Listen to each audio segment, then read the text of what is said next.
What I love about broiling or roasting tomatoes is that they're only good such a short amount of the year. And especially here, if you buy them in big grocery stores, those tomatoes, they might not have been picked yesterday, you know? So this gives a tomato back some of its flavor by just putting it into an intense or a low oven. Eventually, it will start to slump up and taste good again. Or for the first time, actually. So we just took thick slabs of the largest tomato we could find in the market this morning.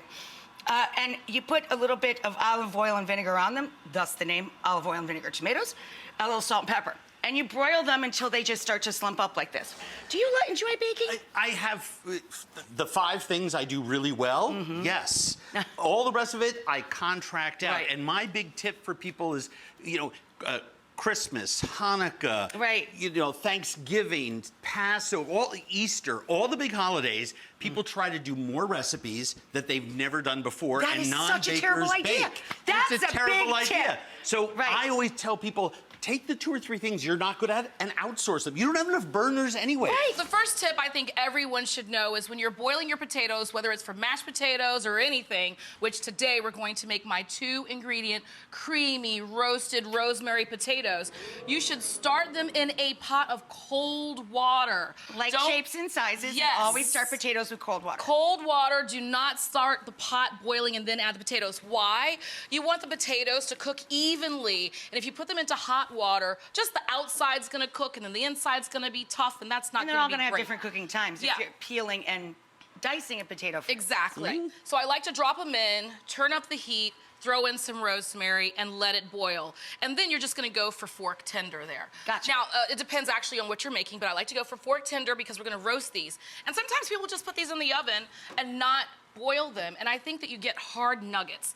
But when you boil them and infuse some moisture in there, we all know the oven likes to dry things out, you're gonna get that creamy, you know, texture that you really want from your potatoes. So it marinates on the counter a couple of hours, okay? Don't be afraid to leave your meat out for a couple of hours. I wanna show you how to slice this up. And I know we've always heard slice against the grain, right? Show of hands, who's heard slice against the grain? Okay, that's me getting you on TV, okay? Looking out for you. So we all hear that, but the reality is like, what does that mean? So if you can imagine, this is a piece of steak, this paper. And the grains are these ridges, high and low, okay? The striations in the muscle. If you were to, let me get these pair of scissors. Yes, ma'am. Cut with the grain, which I'll do right now. Ooh, We're cutting- stringy. Well, it's just very tight, right? Yeah, I don't like it. I don't like it. I don't like it. But if you cut against the grain, Oh. oh, we're chewing now. Oh, we're chewing. Yeah. Yeah, it can break apart easier. We're gonna strain the fat off of the bacon. We wanna save that fat. Don't Right here. ever toss the fat when it comes to the bacon, because, you know, not only does it lead itself to an amazing roux when you're making your pork chops or your gravy, but I actually like to drizzle it on popcorn.